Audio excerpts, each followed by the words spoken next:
Hola, ¿qué tal? Buenas tardes, buenos días, buenas noches, depende de cuándo estén observando este video. Mi nombre es Alejandra Sánchez Antelo y junto con Tuti Maglio eh, vamos a estar dando dos materias, marketing cultural y teoría de la organización 1, artes visuales.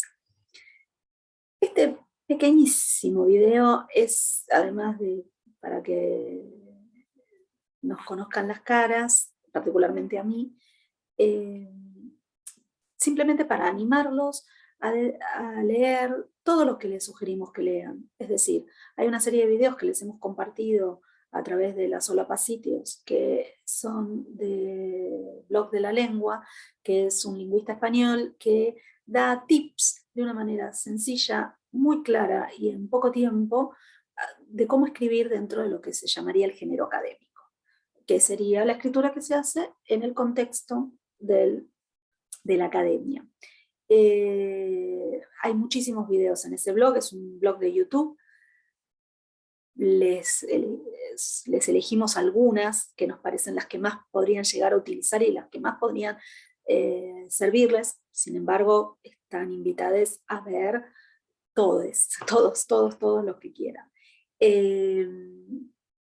Básicamente son tips de redacción, de cómo redactar una oración dentro del género, cómo redactar un párrafo, que no es menor, cuestiones de vocabulario, hay algunos errores comunes, etc.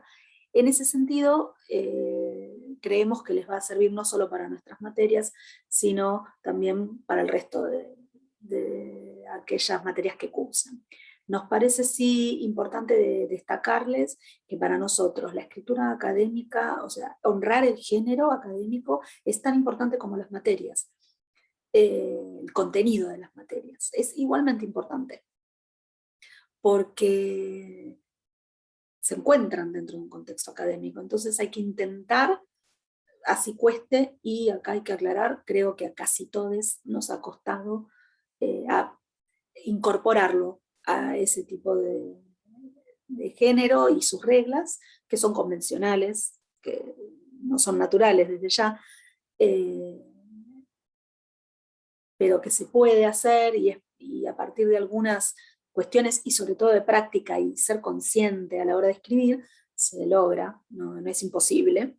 Y entonces necesitamos honrarlo. Por eso nos parece importante destacar esta cuestión. Ustedes también van a tener un pequeño extracto de un manual de citado. Ustedes sabrán que las formas de citado no pueden ser cualquiera, hay distintas formas de citado, en ese manual ahí se da cuenta de algunas.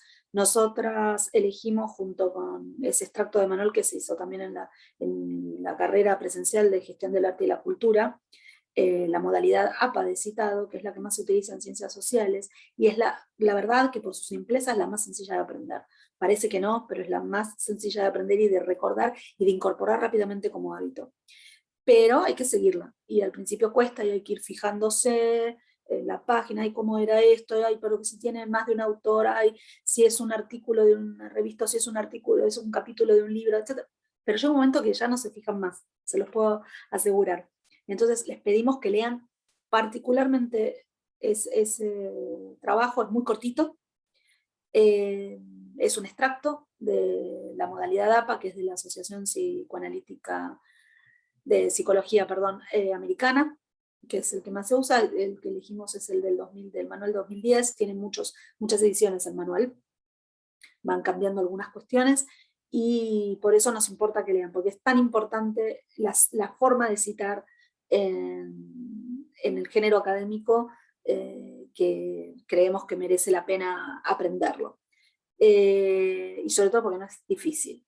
Y además porque hay que dar cuenta de los autores y las autoras que se leen. ¿De acuerdo? Yo ahora les voy a compartir una pequeña pantalla para hacer una distinción sobre citas, y es con esto que cerramos el video, para que tengan claro dos tipos de citas que hay, porque es bastante común que deciden cambiar algunas palabritas de un texto y no dar cuenta de quién lo escribió, ¿no? Entonces eso para nosotros es importante. Así que sin más, vamos a hacer compartir pantalla, vamos a generar compartir pantalla a ver si nos deja, perfecto. Para compartir pantalla tengo que decirles que me tengo que poner los anteojos. Bien. Bien, aquí estamos. Me voy a poner yo por acá para poder ver y hacer la presentación. Bien. Ahí está. Bueno, las citas. Tenemos dos tipos básicos de citas. Por un lado son las textuales, que no son otra cosa que se escribe tal cual como se encuentra en el texto citado, ¿no? En el texto citado. Esto implica que se debe escribir tal cual. Si en el texto hay una cursiva, se debe poner en cursiva. Ahora, si en el texto hay comillas, que puede suceder, que tal vez dos palabras tengan comillas, si es una cita que ahora vamos a ver de menos de 40 páginas, vamos a ver cómo se pondrían las comillas. Porque tenemos dos tipos básicos, después hay un montón, pero hablo de las cosas más generales, de cómo citar la cita textual. Por un lado, con menos de 40 palabras. Entonces, la cita se realiza en el texto, la cita textual se realiza dentro del texto, estoy escribiendo y empieza la cita, y ¿cómo me doy cuenta? Porque empieza con unas comillas, y cuando me doy cuenta que termina, cierra comillas, ¿no? Y luego se hacen las citas de acuerdo a lo que ustedes van a leer, que se hace con unos paréntesis.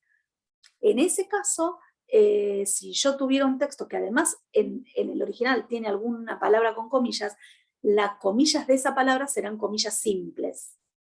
Una sola, que generalmente está en la tecla del cierre de signo de interrogación en nuestros teclados QWERTY, generalmente. Puede cambiar de computadora a computadora, pero generalmente está ahí. Entonces, es menos de 40 palabras en el texto. Tenemos otra opción, que es con más de 40 palabras. Ahí se separa del texto, no se le ponen comillas, y va con un tabulado izquierdo, es decir, toda la cita se corre un poquito uno hacia la izquierda, que es muy sencillo, se pinta toda la cita y hay una opción de tabulado, y se aprieta y se corre todo el texto. Hay casos, y APA lo ha aceptado en algunas de sus versiones, en donde la letra de la cita de más de 40 palabras, al estar separada del texto y para que quede totalmente claro, se le achica un poco el tamaño de fuente. Es decir, por ejemplo, estoy escribiendo en Times 11, bueno, la cita de más de 40 palabras va en Times 10, supongamos. No es obligatorio, lo pueden hacer, ¿cómo no? Sí, también van a encontrar que en muchos casos hay citas, ya sea de menos de 40 palabras o más de 40 palabras, en donde se utiliza la cursiva en lugar de las comillas. APA en algunos de sus manuales lo ha hecho. En general proponemos que no, que se use las comillas, porque la cursiva se va a usar para otras cosas, ¿no? Entonces, lo que sí seguro que no es usar cursiva y comillas, a menos que esté en el texto original. Si no está en el texto original, usar cursiva es como usar comillas, comillas, es redundante. Pero les proponemos, de acuerdo al manual 10 de APA, 2010, perdón, es usar comillas. Porque en general, por ejemplo, para destacar algo en el texto, muchas veces se usan las comillas, ¿no es cierto? Por ejemplo, una categoría, ¿no? La categoría, de acuerdo a distintos autores, el concepto, y se usa las comillas, arte, y sigue, ¿no? Bueno, ¿qué sucede? Las comillas suelen producir lo que se llama un efecto de distanciamiento. Es como cuando este gesto, que es muy propio de las series norteamericanas y que ahora se ha adoptado en Argentina, ¿no? Supongamos, yo les voy a dar un dato sobre mi persona. Yo mido 1,53 m, soy bajita. Entonces yo puedo decir, no, yo soy muy alta. Es decir, genera ese distanciamiento en el sentido de que termina generando en un punto una ironía, que es una ironía cuando el literal sentido es el opuesto al que diría la palabra en la ironía, pero el uso de comillas genera ese tipo de cuestiones. Entonces, por ejemplo, para resaltar un concepto, algo que quiero resaltar, es mejor usar la cursiva. O, por ejemplo, los títulos de un libro, de un texto o de un artículo también en cursiva.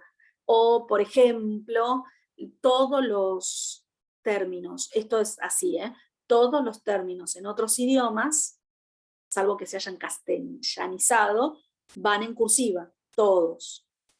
Siempre hablamos del género académico, ¿no? Dentro del género académico. Entonces, si vamos a usar en tantas circunstancias la cursiva, reservemos las comillas para las citas, ¿sí? Bien, eso en relación a las citas textuales. Después tenemos las citas parafraseadas o las citas que vulgarmente podemos decir que las hacemos con nuestras propias palabras. ¿Qué pasa muchas veces? Se hacen esas citas, pero luego no se dice que no, el concepto no es nuestro. Las palabras las habremos armado nosotros, pero el concepto no es nuestro. A eso se le llama, tiene un nombre, y se le llama plagio, y es muy grave.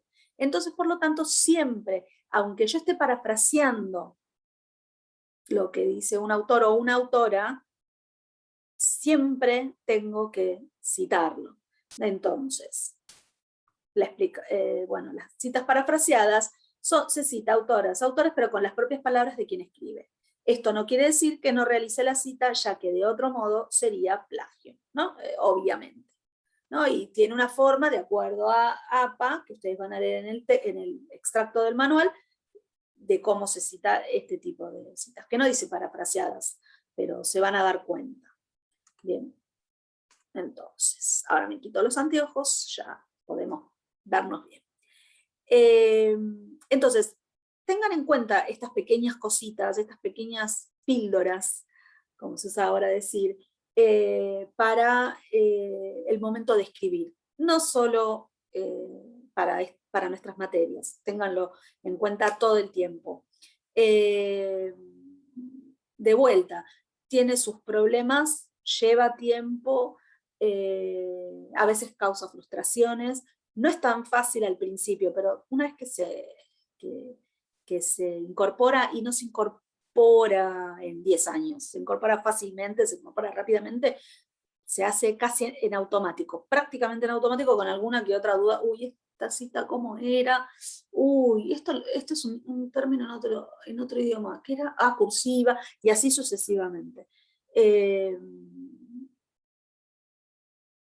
Porque el género, entre otras cosas, el género académico es citar a los autores y las autoras que corresponde citar, porque pensaron cosas que nosotros estamos tomando. Tengan en cuenta que el plagio es muy grave y las copias son muy graves. E incluso hay programas, y queremos aclararles que nosotros los aplicamos, hay programas que fácilmente encontrables online, que cuando hay alguna duda, se pone el texto de la duda y automáticamente salta si es un plagio o no.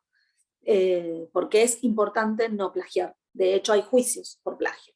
Y después, por otro lado, el género académico exige determinadas reglas, entre ellas objetivar todo lo que se pueda la escritura, es decir, no generar cuestiones subjetivas en la escritura, por ejemplo, un exceso de adjetivos calificativos, o sentencias taxativas. Doy algunos ejemplos. Son reglas, son buenas, son malas, están bien, están mal.